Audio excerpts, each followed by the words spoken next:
You're rolling. Thank you.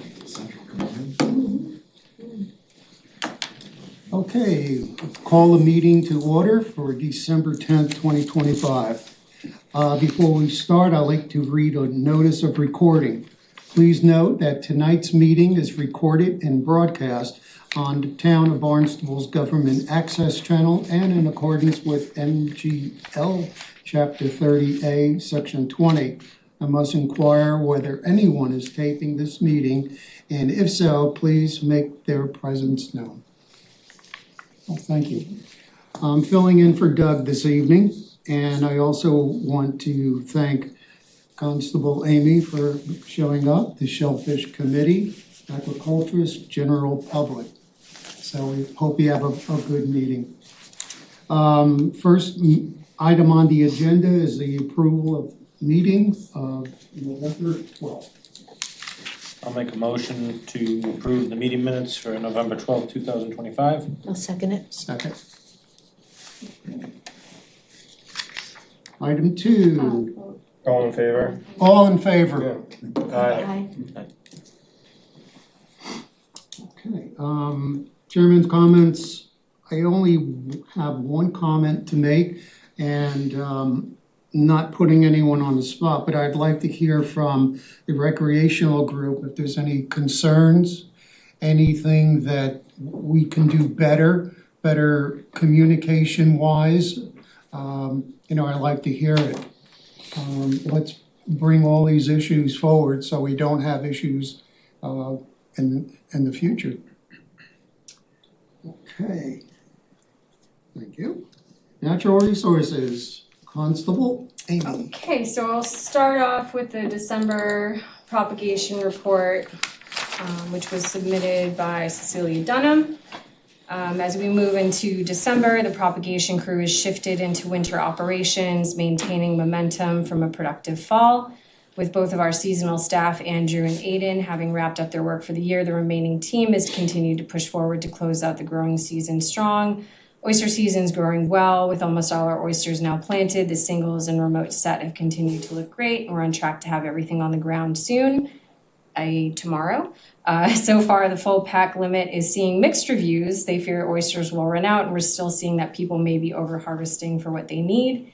In addition to field work, we've begun planting for the year ahead. We finalized what seed we'll be purchasing for the next season, ensuring we'll be ready for another productive year once spring arrives.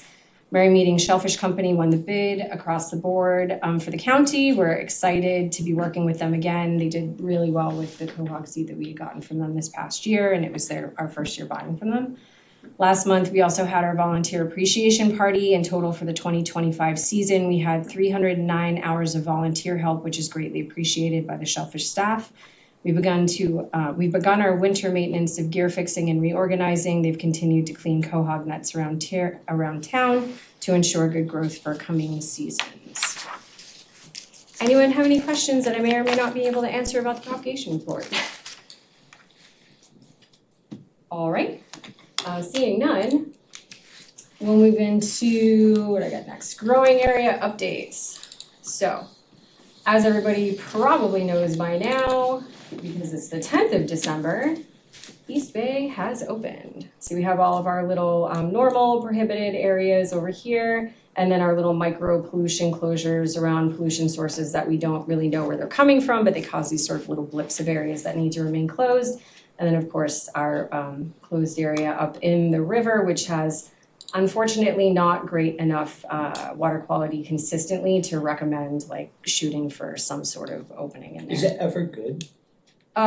It's mixed is the problem. Like when we first decided to go with trying a winter fishery in East Bay again, because it had been closed for decades, we initially had it November 1st through May 1st, and then over the course of the first 4 years it was open, it failed enough times in November that it had to be moved to December. So it just, the samples on DMF's end don't make enough sense statistically to try an opening in the river, which is why we continue to do contaminated relays out of that area. I was just curious if it's ever. They test it though? It is tested, yeah. When yep. Not 5 times a year like open area statuses are. How often is it tested? It's, I want to say at least twice, if not 3 times a year. but I'm not 100%. Hopefully come the 15th of December, all of the conditionally approved areas will reopen to harvest their water testing tomorrow.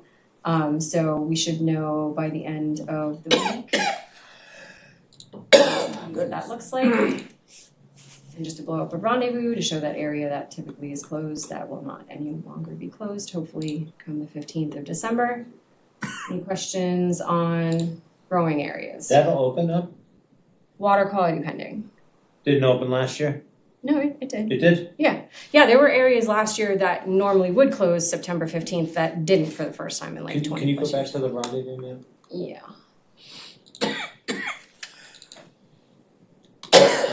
This So is that red area will open? that's the prohibited area. This area here is the Like the conditionally Warren approved Field. line. Oh, gotcha. Like the Okay. mooring field. Oh, okay. So like if you look I at didn't it, see that over there. is the whole harbor. Yeah. Okay. That triangle, and then Yeah. you guys are gonna get rid of that or something? We're gonna try. Yeah. Like it didn't have to close this year for the first time, so and And that would then get absorbed into 31-0? I or- don't know if they would commit to changing breath the on that. yeah, don't I wouldn't on them actually designating it a different area. Like I mean this now has been 2 years open throughout the season when it would normally be closed, and they're not interested in changing that just yet. I mean, when they started resampling, it was the first time it had been resampled consistently since like the 90s. And so they probably want to be at like a better data set before they would absorb it into the larger CCB 31. So, and then just, your normal and prohibited areas. And then, let's see, Shellfish Advisory Panel updates. So I sit on the Shellfish Advisory Panel for the state by like member as a representative of the Mass Shellfish Officers Association, but also obviously as a representative of this town. And so I sit on the aquaculture license transfer working group who had been tasked with putting together like a white paper looking at aquaculture transfers across the state to determine like where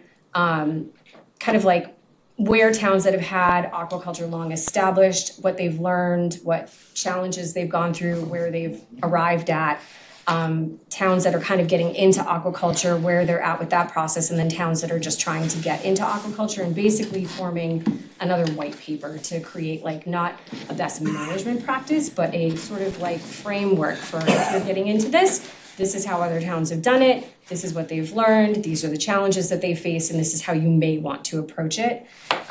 Initially, a survey was sent out just to the municipal government to see how they manage their aquaculture, which was then put into the kind of draft for that white paper. And now we're looking at sending a license transfer question poll out to growers.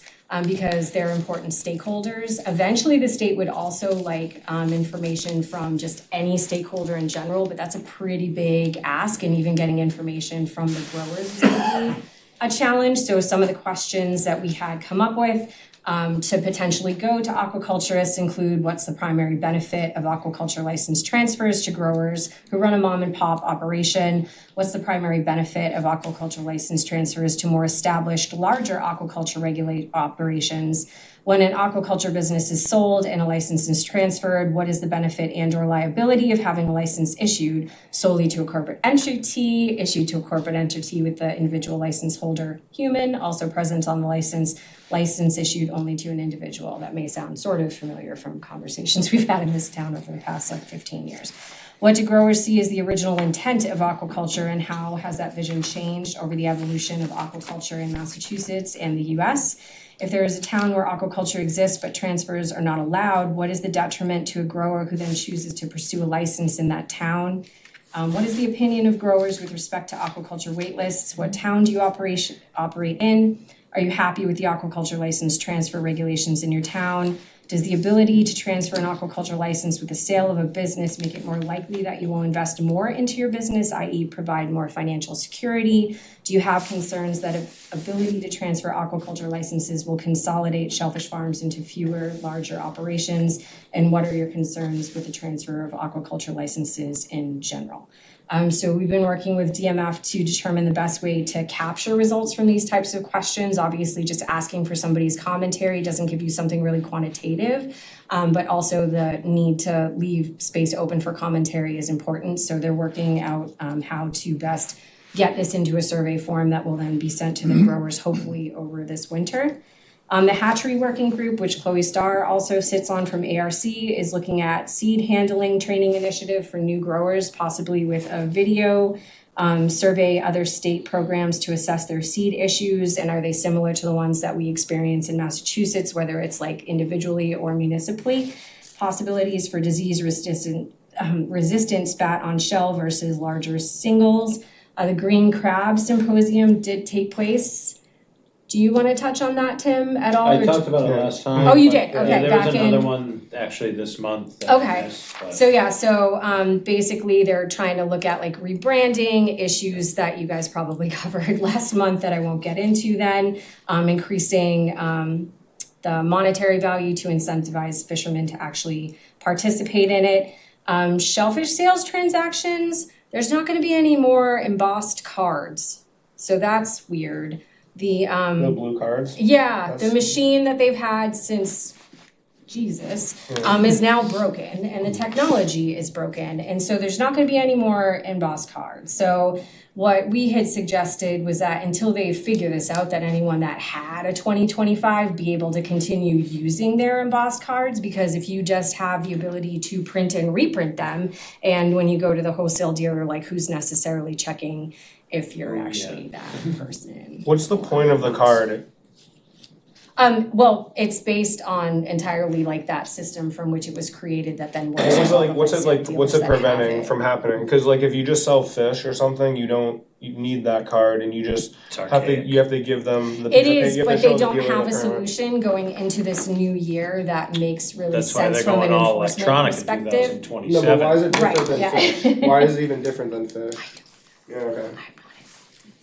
And so, yeah, so I think that's all I have for Shellfish Advisory Panel updates. Does anyone have any You don't need a questions transaction copy. No, about that? you don't get one if you don't have a shellfish license.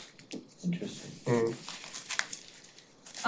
Baxter's is apparently up for sale, and according to DJ, based on a conversation he had with Vice President Chris Clark, said it's offered to the town. The town's just trying to figure out what they could use it for. And he had requested that I put it on the agenda as an item for you guys to kind of think tank about.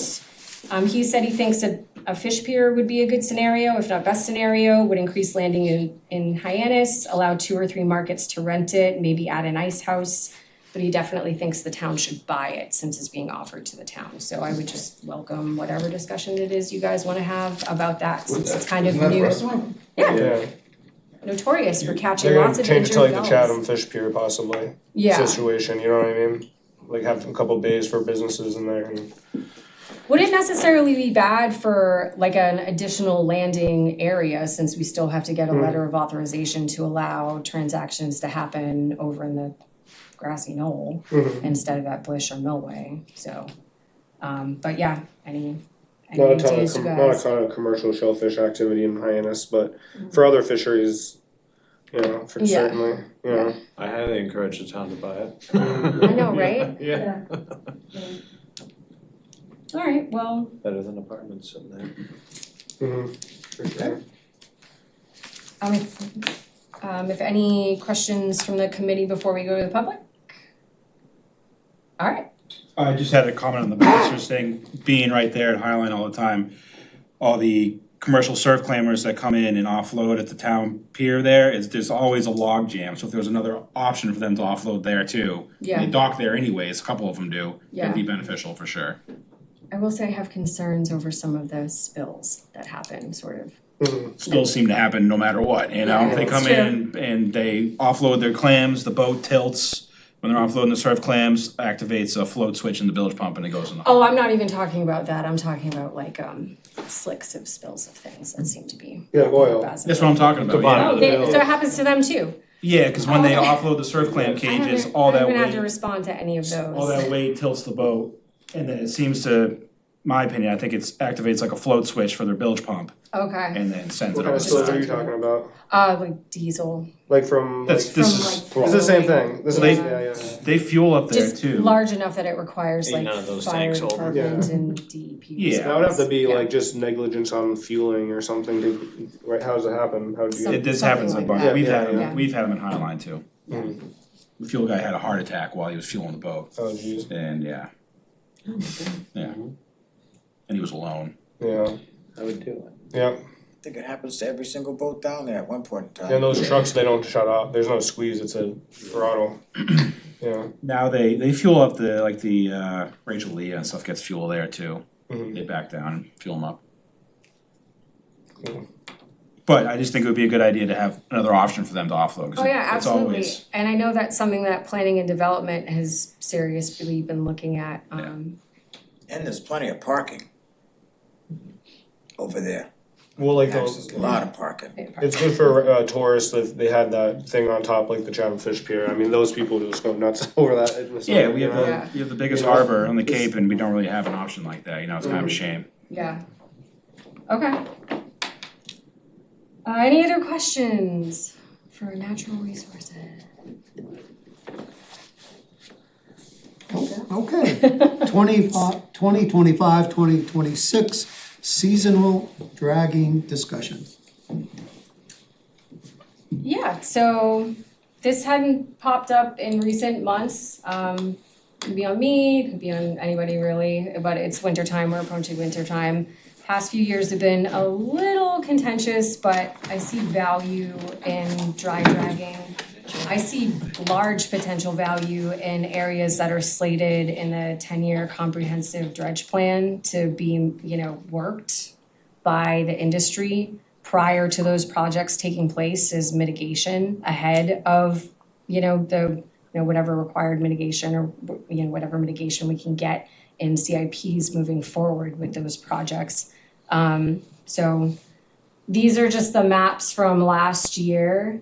Obviously, we had all come to agreeance that designated relay areas are off limits altogether, obviously recreational areas, aquaculture areas, unless you're being contracted by one, which in case that they notify us, are worthwhile. And then it's just sort of like, trying to keep to areas where people who are, hand raking, bow raking can't go. So that's the potential Katuitt Bay map for this upcoming season. Because we did East Bay for contaminated relays, we consider that a relay area, so there's no dragging in East Bay this year. This would be places obviously out in Hyannis Harbor that would be allowed. North Bay and West Bay seem to be the places where we have like the most issues in terms of people being on the same page with one another. Definitely open for discussion on how to make that not be so problematic, because again, I do think it has value, it has a place, it has a future fishery. Papanesik, good luck if you can find enough water. But yeah, maybe somewhere in here, if there's even anything in there. And then West Bay, this area seems to be contentious sort of issue. But then, this whole channel I think is in the next slated for the dredge plan, so it might be a good area to target. And then I don't have Mills River up. We were supposed to take one more year off from that. Jake has requested a stay of saying no yet, with the interest of getting in there before it opens, just to see how those years that we did dragging, have recruited potentially. And if that stuff is worthy of going into get now and continue bottom turnover. So we're looking at targeting some terrible tides to go out on the boat with him. I'm sure if you wanted to come aboard, how many Anyone people can come. how many can you fit? 4 or 5, 4 or including 5, me. yeah, so maybe an additional 2 people if you wanted to pop on and just check it out. With Jake and Liz and I, we're gonna try to do that before this area would be slated to open, which would be the middle of February. So we have a little bit of time to play with there. Hopefully to bring back results for that for the next committee meeting, so it can be a more formalized discussion. But we just love to open up the commentary to the committee and those who are here, either in favor of or against dragging to continue how we formulate this moving forward. I think that there, like you mentioned, there's a couple areas that might need a little buff on the map. I think the West Bay area, like you noted, coming out of the Mills River, that whole flat, that might need some areas extended from the shoreline out, but Are there areas that you feel like we had put the green buoys that they're not necessary, that we could redeploy them to better encompass those areas that are more contentious? yeah, I mean, one of the areas, I mean, an odd area to me is kind of in West Bay between the grants. There's a large area in there, I mean, that's kind of like a no man's land situation here, I kind of brought a map for you. Okay, oh, so these are. Like in, Okay. yeah, just so you can see it, yeah, Yeah, that's So all buoyed instead of off, having it's just like a buoys large, there- just move that, I would move that into the regular dictation of kind of what everybody's, whatever, you have 50, 100 feet, I don't know what the number is they pick. I don't think there's a number. Yeah, I have no idea. We just tried to look at. So whatever the it, map is, or yeah, whatever the line ends Okay. up being. and redeploy them sort of further out here. Yeah, there's some bottom in there, but I think on this one, they didn't have to go further out this way, but you could maybe, I mean, if anyone was complaining or anything, but cause the points all belonged, or you know how it's like, if you look at it, you know what I'm saying, like, Yeah, the flat's just kind of weird. Yeah. It basically goes all the way out to the channel. yeah. Yeah, but definitely the Joe's Grant Flat, the thing's huge. I Mhm. mean, people can get all the way out to, I mean, I go out there, I go out to the channel. so that is what you would like to see protected. Yeah, This a is little what you'd like to see larger. protected. Like- Yeah. Just I circled some areas, the areas I have circled are just areas of concern, I guess, if you will, of anything, but. Flats off of Great Bay Road. I think Off a lot of Little that just, Island. as long as you're out past Far the docks. Okay. Yeah, cause you kinda lose, I mean, You- that bottom in there You is kinda basically go dictative into to. the mooring field after Yeah, that, exactly, it's kind of, And then I was wondering if we could go into the Sepuit River, considering that would be dredged. When is that one on the slate to be dredged? I'm not sure, but, you know, Let me with, look at that and I'll Wasn't bring that it just back. dredged? what? Wasn't that just to dredged? it, No, the cut and I think they did the entrance of the, but we've been holding off on that Sepuit, spot for yeah, this is that whole the one? time, and there's kind of like the Didn't we motivation. allow a couple of months in there No, last oh, spring? we did for, Yeah. like, but it was not, I didn't know how to fish it, and I don't think anybody really fished it at all, and I think that, like, to be able to get another chance to try to fish it, Okay, you know. alright, we'll bring that back for, And then does the Mills River eventually get dredged in this program, in this comprehensive dredge It would- program? yeah, I would and- imagine. but I would think, even if we decide we're not ready to go back in there with drags this year, it would be back on for next year anyway, cause then it would have been 3 years Mhm. of flying fallow. Yeah, but what is I guess you have to look at it, but do you Yeah, know? I gotta look Yeah. at it. Well, so the problem with it is that it's like they submitted the NOI for all of these areas to be dredged and they have predictions of when like the first 2 to 3 might take place. Yeah, I gotcha. But then it's still like, once that gets Mm-hmm. approved, it's all the permitting and then you have to contract with people to do it. So it's all very fluid. Mhm. But we have asked DPW if you can give us like, you know, a year notice. That'd be cool, cause that'll help us put together a package to ask for like money for removal. But if we have a general idea of what order they're gonna go in, then we would know when to have you guys sort of target those areas to That'd remove be stuff that might, just key. to get in there and, you know, to help out anyway, and then make money on whatever's there. In general, like a lot of the lines, like in like West Bay that were, it cut like this, and I know that when we spoke, you said it was kind of like the easiest for the GPS to do. Yeah. But like if we could, basically in general, unless somebody has a specific area, like outside the docks in most areas and in all the channels, the deep spots, you know what I mean? Unless somebody has something that they really wanna go get. Well, I think what we tried to do was kind of keep to that. Yeah, but the West Bay one was very like, if you look at it, it's like, if you scroll down like that Oh, whole, yeah. yeah, you know, like that whole, like around So the, you're like, saying like in. like not necessarily inside the shore of that grant, but the outside edge of that grant, and then the Yeah. area down there, and then the deep channel that goes into the cove on the bottom west side, southwest Sure, side, you know? Sure. Okay.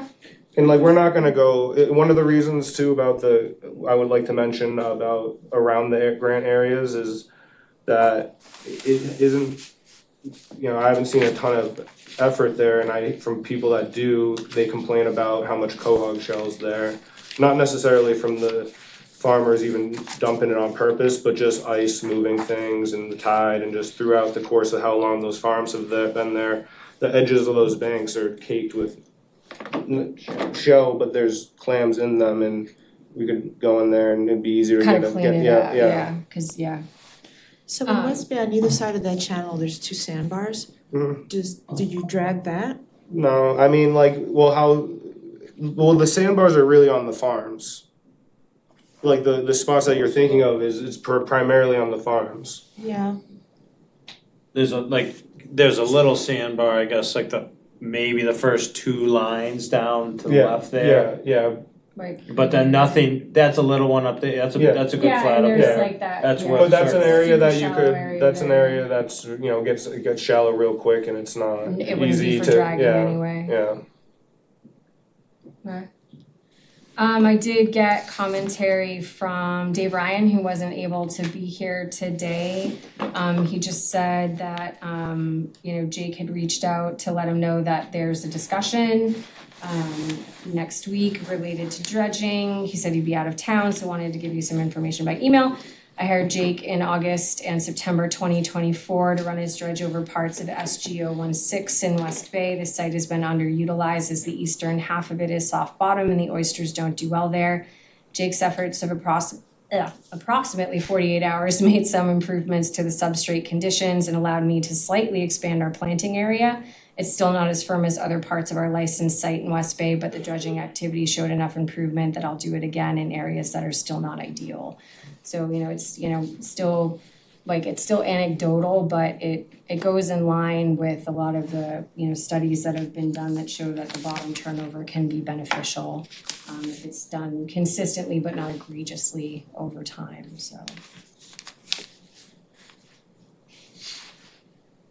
That's all I have to say. It's like, Anybody else? Your show. Okay, I guess one more comment, the outside of the embayments, what did we end up? There's a map, I think. Is that open year round, is it Yeah. not? Yeah. So it's year round, Mhm. okay. Yeah, you have regulations for that, Yeah. that allow The- that So that's where year that round. stood. Coordinates, And I think, are in the that's- regulations. Alright. It's based on the designated growing area, cause it changes once you get outside Right. of the embayments. So that is separate from. That is separate, that's like out here. Yep, Mhm. okay. Well, not much further than that too. Yeah, it goes, all the way out to the Yeah. town limits, Mhm. so, which like my jurisdiction is out to a mile. Is this all gonna be quahog dredges?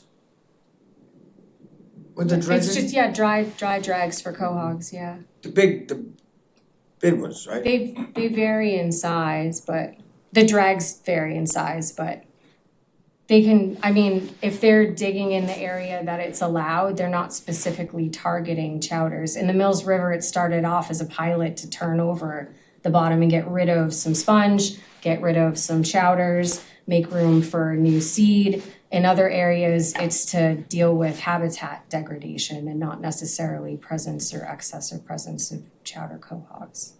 So any size dredge will do, they just go in and. I mean, I would say, I wouldn't was say speaking that. to that, like, I think it would take the opportunity to suggest that it would be, outboards only. Just makes it easier to be a smaller boat, limits the size of the dredge that you can have, and it makes it a lot more maneuverable for everybody that's involved when you don't have an inboard boat that, kind of hogs the channel or, gets easier tangled up in a line, you can't get it out as easy as just tilting the engine up and.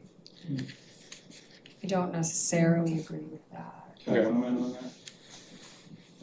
yes.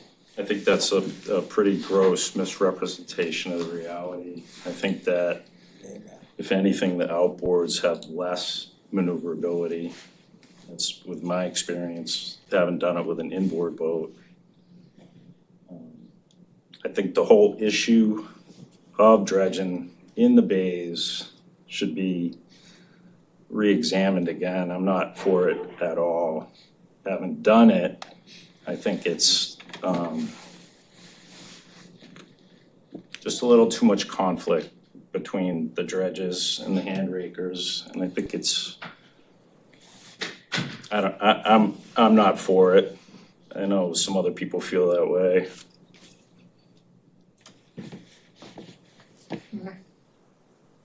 Anybody else? My concern is for the hand rakers. Yeah, Obviously, they need this.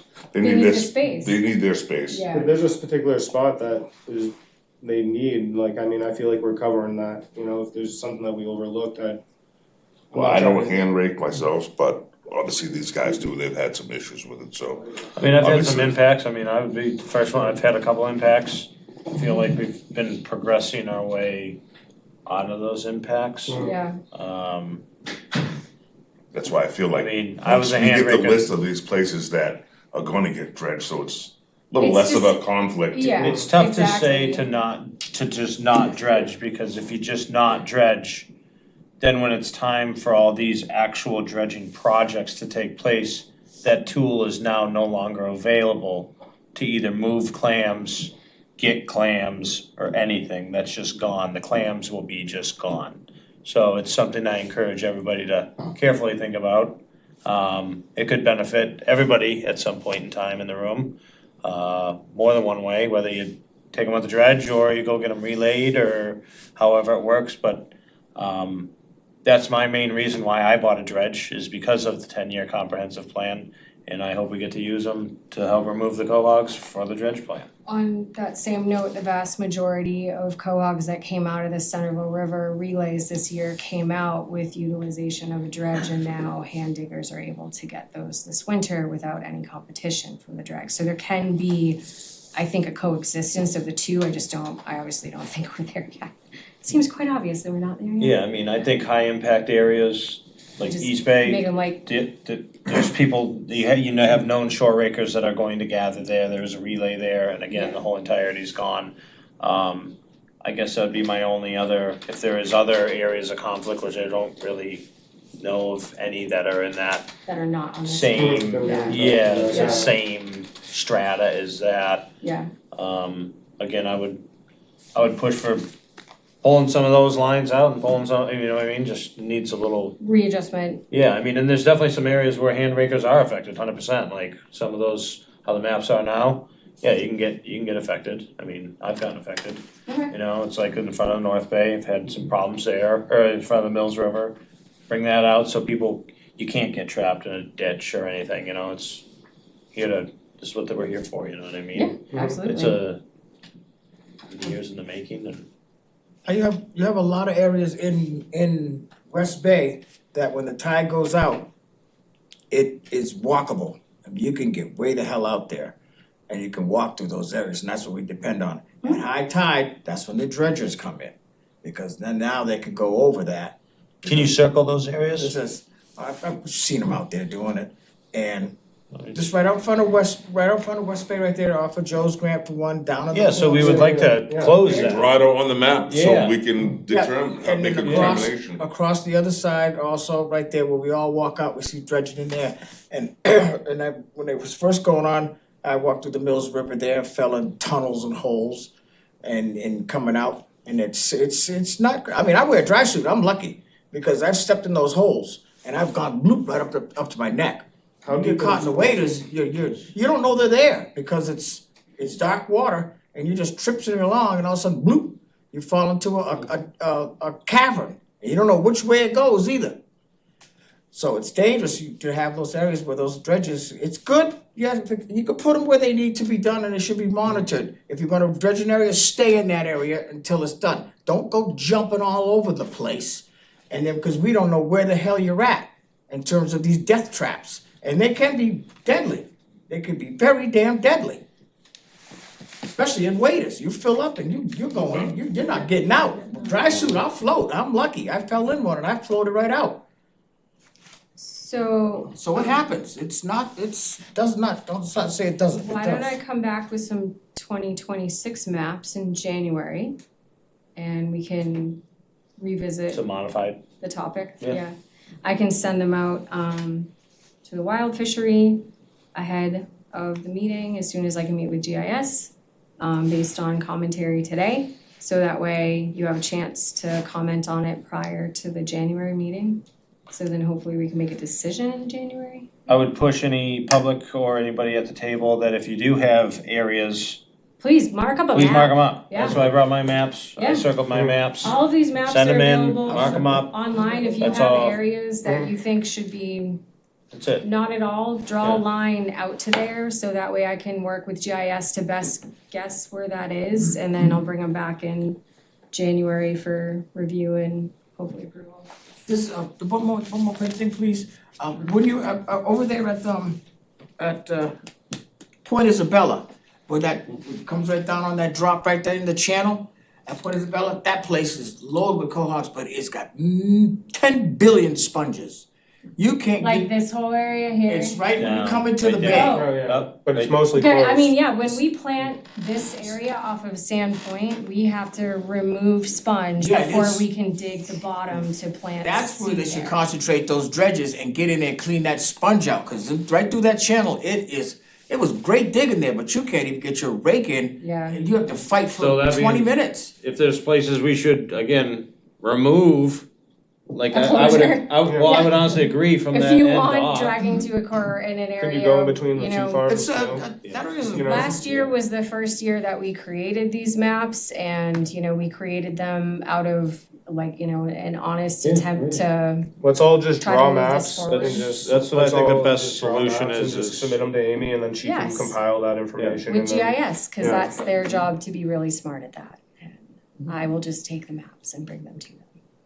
yeah, that's a perfect spot. Alright, so I'll just send all these maps out to the commercial fishery and say, what do you like, what do you not, what do you think should be wider, what do you think should go away? And then I'll take all of those to You're gonna send out Alicia. the previous dredge Yeah. maps and then we'll mark on them and give them back to you, okay? Yeah, does that sound good? Yeah. Alright, I'll do that. Alrighty. Alrighty, next hearing on the renewal of aquaculture license for site NG 038 for Mr. Hendricks Jr., 1267, for a 10-year period. The public hearing is December 31st at 9 a.m. Anybody have any comments or any statements they wish to make? We're lucky enough to have the applicant in the room with us today, so I actually don't have to present his application. For the first time ever, we're gonna make you talk, Paul. I will note, there was a mistake on the initial letter, it's NGO 38, not 36. So it's miswritten in a couple of places. Blame her, But- man. She does what they do.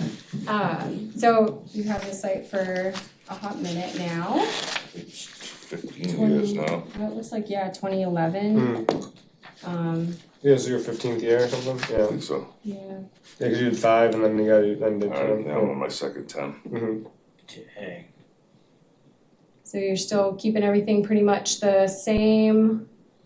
Razor clams, cohogs are existing there, yeah. Everybody seems to have caught razor clam sets on their sites this past few years. They're still everywhere. You're still predominantly doing oysters and Just- cohogs, Stinking. yeah. Still bottom culture, looking for a 10-year renewal.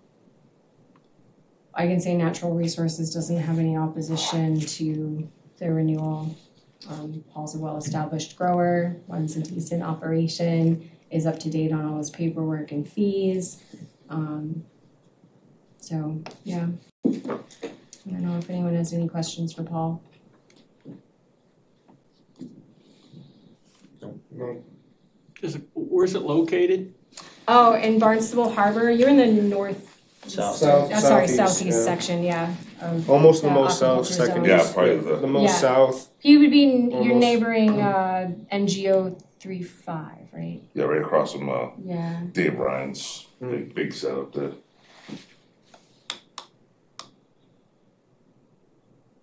Yeah, I forgot Stuart used to like maps of where they're actually located in the harbor or That all wherever went they're away, didn't it? located, yeah. One time and that was it. I can start doing it again. That was very nice. Yeah, I like the Duly- map. It was nice. Duly noted. I will start including a map of where it's actually located in the future, at least for these meetings. Yeah. So this you would take a vote on. Yeah, any objections, questions? What is your pleasure?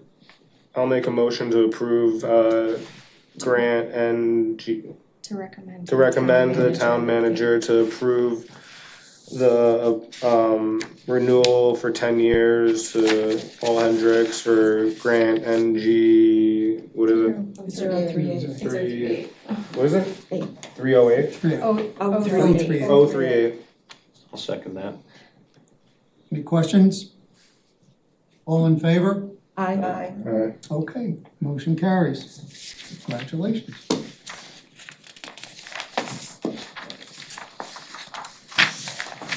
Okay.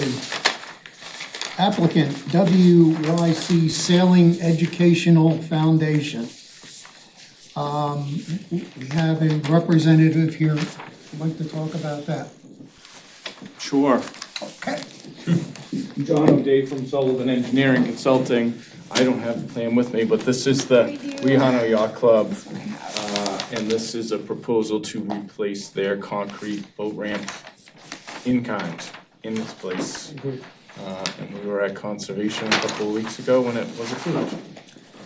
Yeah, it's the, if you ever go to the recreational area at Bridge Street and the Wehano Yacht Club is kind of, to your right, if you're facing Greater West Bay, their boat ramp is just underneath that pier and is in desperate need of repair. So, Good. yeah.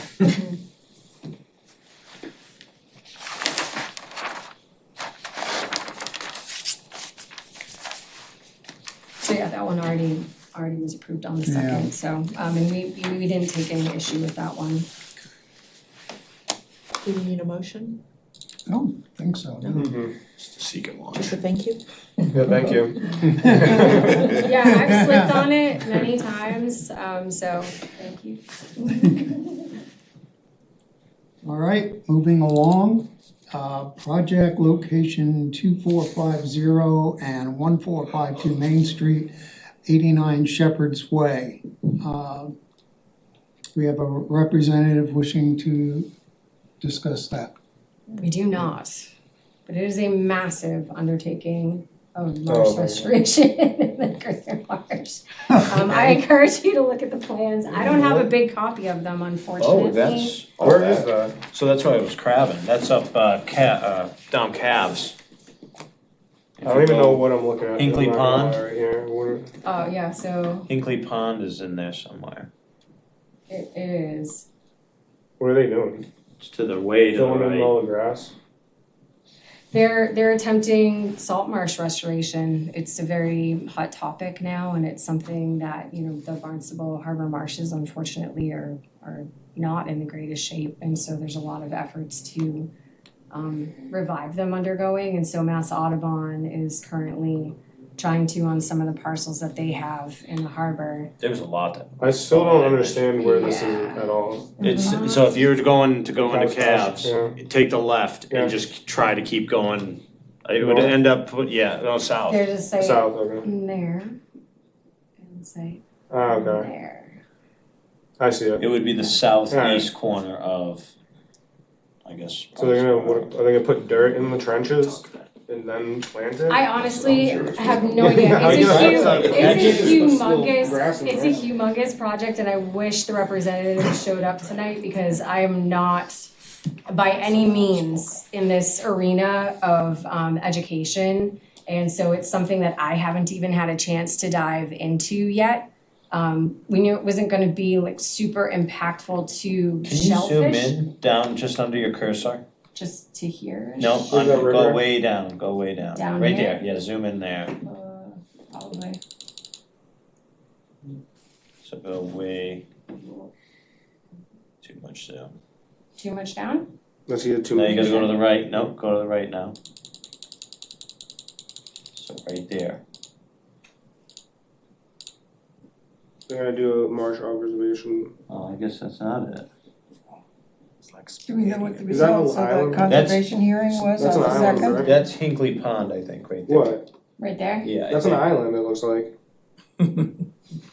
I have no idea. I don't even, what are all the red marks? This is why we like when consultants show Yeah, up okay. to these meetings. Did conservation pass it? No, it's continued to the first of Plate of January. spaghetti. So I would encourage everyone to look back at the plans that I sent you all when we first got this So in that to review it. What do you call a Hinkley Pond?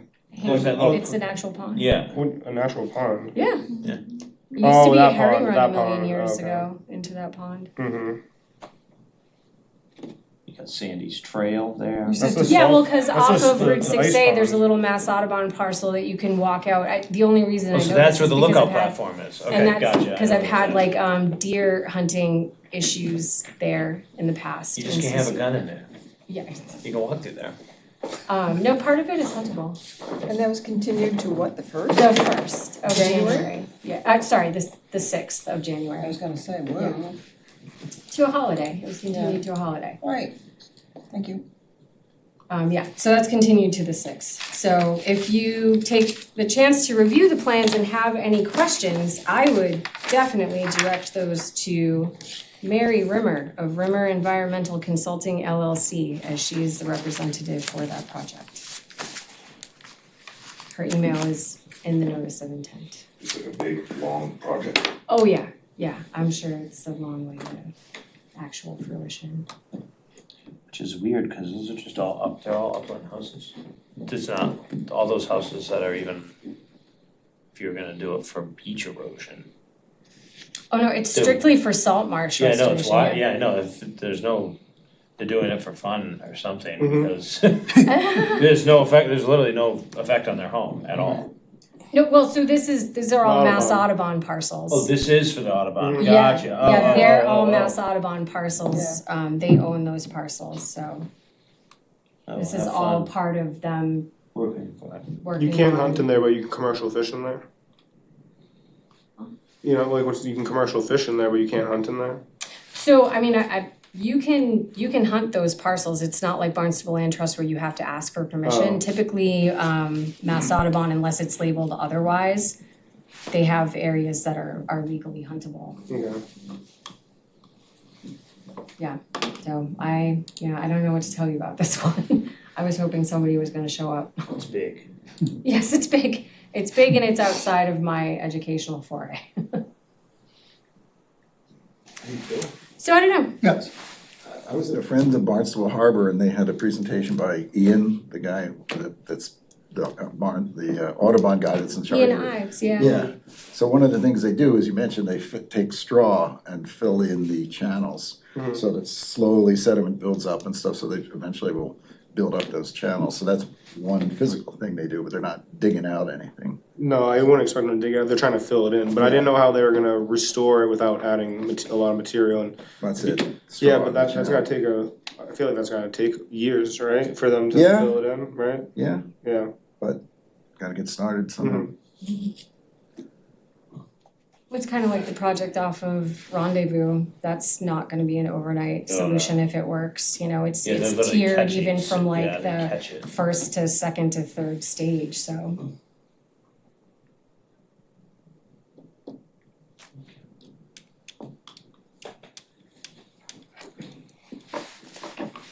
I guess we take no action. Well, you certainly can, if you guys review the NOI and determine you wanna take some sort of committee action, so long as you follow open meeting law, you can have a meeting between now and that hearing to decide what kind of action you wanna take, so. Maybe a Zoom one for that. I would If have we to, had to, I if would we have did. to get permission Yeah. from town council for that, because, yeah. But like I said, I'll look into permission for that. Okay, moving along. Any other questions before we move on? Okay, we have a proposed project permit and maintain a boardwalk, pier, ramp, and float for non-motorized use. The applicant is Laura Beth Trustee, Wayne, Ano Avenue Trust.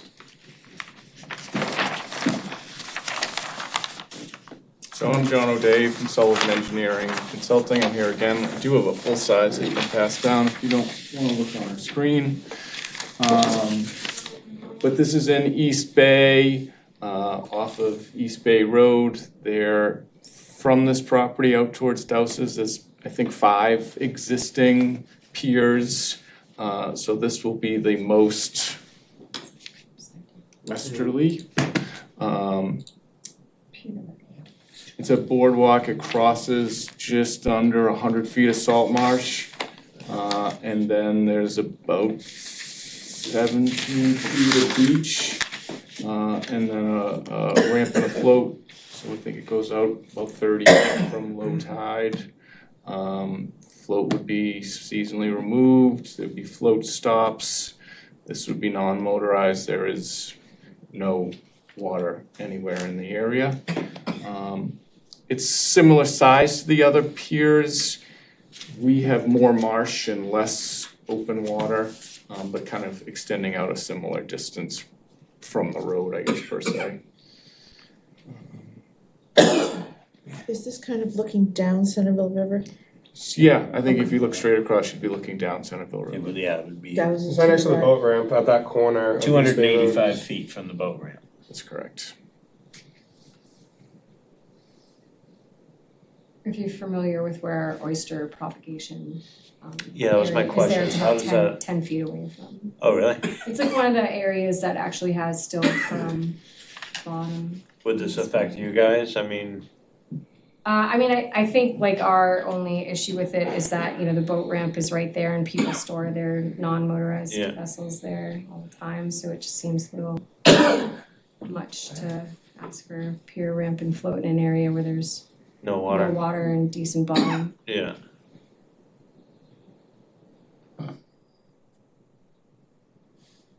What did conservation say? This is also. We continued it so that we could come here. I mean, So that's- there's no boats, no What water. about like just a stairs down to the water and a kayak rack? Yeah.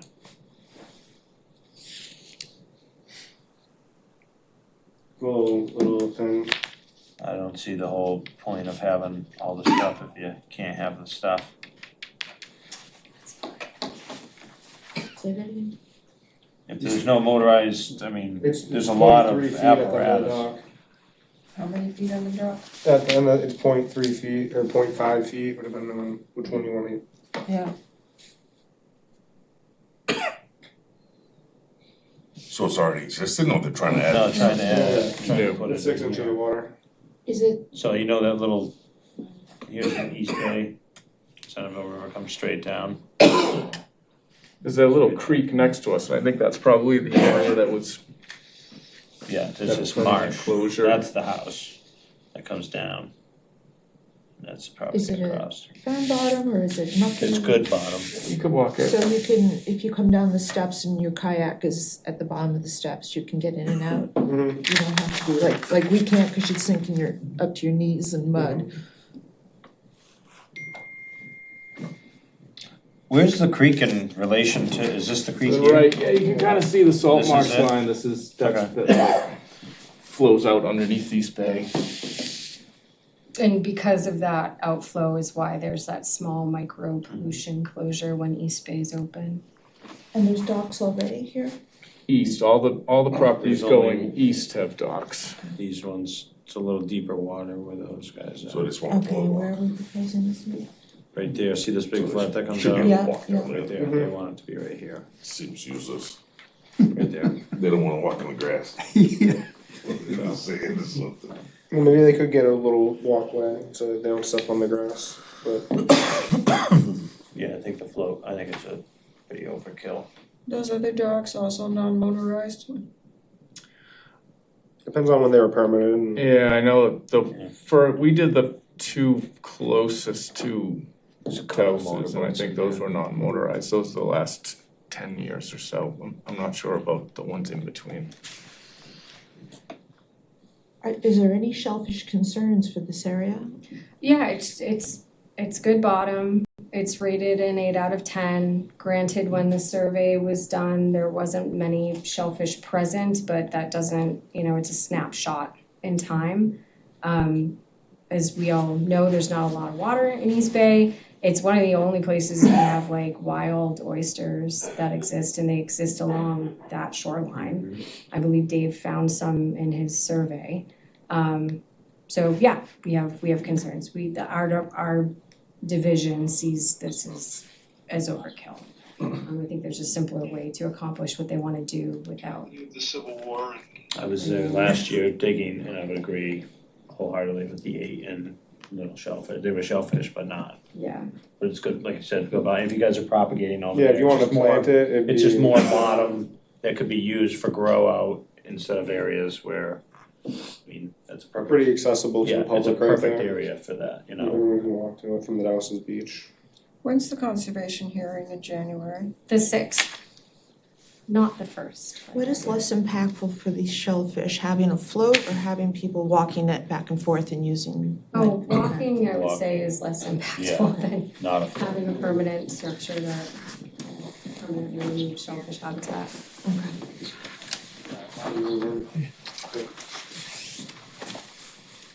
Anything else you want to do? I'd like to make a motion to deny it, or not, or recommend it, recommend, not recommend it. I'd second that motion. All in favor? Aye. Thank you. Sorry.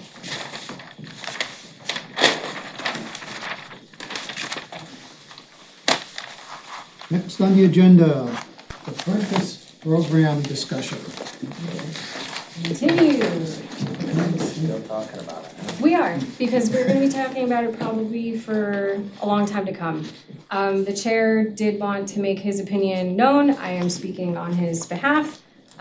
He does not agree that we should abolish the program altogether. It's been recommended that I look at other towns that potentially have similar programs. We are gonna continue with the suspension of adding any additional apprentices to the program until we get this sorted out. But at least he and I are in agreements that there's benefit to having it in place. It's just having a meaningful framework. To put it in perspective, on MSOA, we have Shellfish Constable training. It used to be handled exclusively by Mass Maritime Academy in recent years, and as a result of the pandemic, that was shifted and the responsibility fell solely on the association. With limited funds, we were able to pull together one, like via Zoom class in 2022, I think. But it took us years to work now with Cape Cod Community College to pull together a course that is now meaningful, gives Shellfish Constables the training that they need, gives Deputy Constables the training that they need, and is formalized. So it's not something that happens overnight. And it's something that people are gonna have varying opinions on, but I do think there's value to continuing to have this program. I just think the way that the regulations are currently written, although it was done in good faith, has unearthed a host of issues that need to be addressed in a more meaningful manner.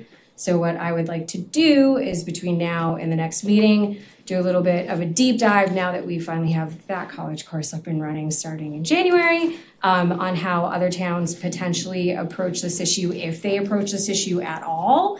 And then kind of bring back some information for the January meeting if that suffices to everyone. Patricia? Eddie, do you know who's the instructor is at the community college? There's a variety of them. It's a 60-hour course. I think I teach like one, maybe 20-minute segment on managing recreational shell fisheries and volunteer programs. So there's a host.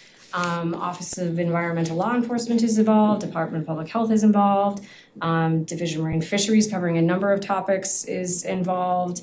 There are other towns that are involved, so it's a like stem to stern shellfish constable training course that is typically required under statute for any like appointed constable to attend and pass. You have to get a certificate. Could you send me or send us the site that we would be looking at to look at that college and what they're offering and what they're. Yeah, sure. So I know the first semester at least, and potentially the first like 2 courses are only going to be offered to people who are already either shellfish constables or deputy shellfish constables that need this training, that haven't had it since it was last offered in 2022. But after we get through this like first year of like starting this collaboration, it's gonna be like a 4Cs course that anyone can take. So they've got it on the website, I'd just like to. I think it's on the website now for registration. There it is, yeah. Yeah, So we can I kinda can look. send that to you, yeah, absolutely, yeah. No, I'm not going back to school. Are you sure? I did that twice already. Third time's a charm. I know. All my nightmares are about school. All mine are about work. They really are. Like forgetting the 30% of the grade assignment, I'm gonna fail or something. I still have those weird times sometimes. Yeah, but you went to a military college. Mm. It's a difference, it's a big difference. Any other comments from the committee? Just a question, Bruce Blackman from Katuitt. So you're gonna gather information from the various towns to see how they administer their apprentice program? If they even have them, yeah. So have we gone down the road where you're gonna not consider termination of program, or would you say that's still on the table depending on? I think it's still up for discussion, but at this point in time, my division sees value in the program. And the chair of this committee sees value in the program. So we'd like to continue discussion around the program without just saying, well, you know, this didn't work out the way that we wanted to, so we're just gonna get rid of it. But it's still an option. For We're right- good- yeah, Yeah. yeah. We're still exploring it, Yeah, yeah. exactly. Yeah, Yeah. yeah. Well, I'm for it. For having it, For having it. yeah. I mean, I got some comments rules from need to people be- that were like, need to I be don't want this changed. at all. I have comments from people that are like, I think it's a great program, but it obviously needs some reworking. I have people that have said like, yeah, reworking would be good. It's good that we're suspending any new applicants until we figure this stuff out. And that's kind of where I'm lying right now. I think there's value to the program. I think that we can make it a valuable program. I think that we can legitimize the program in a more meaningful way. I just think it's gonna take some time, and until then, we'll just hold off on adding any new people to it. I think it'd be worth exploring goals too, like what would be the goal of having this program, what are we trying to achieve? Yeah. Or change? Yep. And then from there, see what we can flesh out. Yep. I had a question. Yes. Is there a lot of interest in the program suddenly? Like over the past years, there's only been maybe a dozen people that have been interested in it. So it just seems like the town's putting a lot of effort into a program that was fine as it is to begin with. And there's not a lot of interest in it to be anyways. So why is the town investing so much time into a program that was fine as it was anyways? Well, I think the reality is that the program it's been a regulation and an opportunity for at least the entire time I've worked here, and until the past like 365, maybe 400 days, nobody has taken interest in it. And then all of a sudden 7 people are enrolled in it. And so we're learning that there are some issues with it that we're trying to suss out.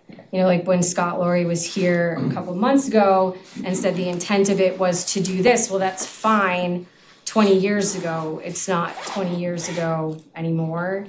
And so we need to find some sort of either meaningful compromise or figure out that this just isn't a program to have. A question. Do you have any historical record on how many apprentices there were, say, over the past 20 or 30 years? I only know of two. Of two. Paul Hamlin and Jacob Burnham. That No, graduated. Jacob is not in the fishery anymore. Paul still holds a commercial permit. So only 2. But then Those we are had the only this, two we had that this even- tremendous spike within the past, year or two.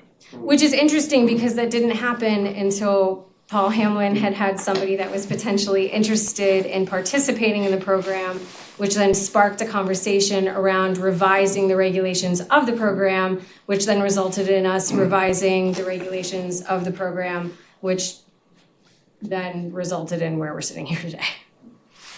Yes. I would like to note that remember back when my dad died, we were interested in doing it, and we we had the same issues. There wasn't enough information, which is why my daughter never ended up doing it, because we didn't know where to go. Yeah, I So, had there inquired was. earlier, and they were just saying, right when I got my commercial permit, I had read the book, noticed that, and this was years ago, and the same thing, it was, It's just a we were gonna very- that's when the logbook came around, cause it was like, we'll just hold on, and then we're gonna figure this out, and then that's when the We tiptoeing. tried to figure it Yeah, there was out. some tiptoeing up, and then it became real, and then that's Then it became it's real kind of the messy. story of it, I guess, if you Yeah. will.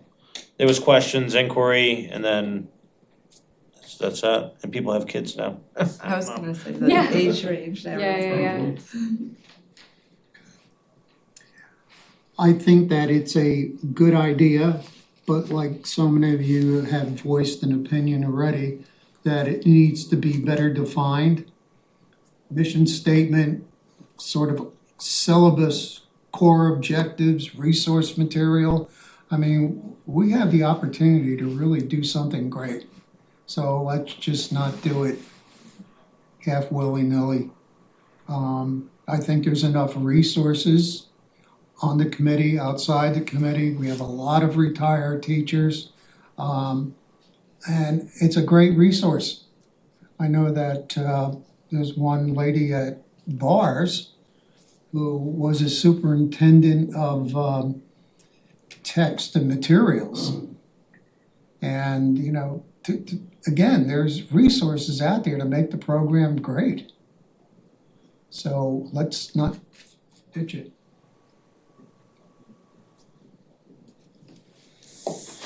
And it's still a pretty exclusive club. You gotta know somebody out there doing it, to become an apprentice, so it's not like everybody in the town can just go do it. Next thing you know, you got 100 people doing this, that's just not gonna, it's not gonna explode like that, you know what I mean? Still And only it's not so many open to licenses. people who don't live in this town. Yeah, so I think it's workable. It ain't gonna get out of control. I think it's at the very least worth giving it a go, you know? So it won't happen overnight, but DJ and I and my division, and it seems like a number of people on the committee think it's worthwhile trying to suss out. So I'll start trying to suss that out more for next month. Okay, anything else from anybody? Comments? Yes, sir. On one of those maps, Rushy Marsh is open. What's Rushy Marsh? A mess. Yeah, it used to be open. I just Where is saw it? that, it's Wait, on what map? On these maps? yeah, On the Papaneset map, maybe? maybe. What is Because it wouldn't Rushy be on the, Marsh? It's at the like end of outside Oregon of Beach Oregon there. Beach. Yeah, it's the old, it was an inlet and then they sealed Oh, off. that thing, yeah. There's nothing in there. No, I know, I got them all, I'm just kidding. but it's open. I just found it ironic, that's all. I also find that ironic, and we'll look into that, because I do remember that being closed, but I also know It they did was. that It was project red. like a number of years ago, but then that project, Yeah, now it's just fresh water, there's Yeah. no brackish in there at all. yeah, so it should be like, Yeah, the what tube is it, failed, Upper right? Dam? Didn't it like literally fall apart or something? It did, Yeah, right? literally fell apart. Yeah. I will look into that for you, because that maybe should still be closed Yeah. on the map anyway. Polluted rib mussels, but there's nothing in there, is there? Oh, it's probably rib mussel party in there. There's If it's fresh swans. water though. Now it Lots of is, yeah, it's just swans. odd, I just, like I said, I was looking at the maps today, I'm like, oh, that's weird, it's not even brackish anymore, Yeah, you know? that is weird. That's it, Okay, that's my only comment. okay. Any other comments? I got a question, are Yes, you sir. allowed to eat or like harvest freshwater mussels? I've been asked that question before, and I don't have a clear answer.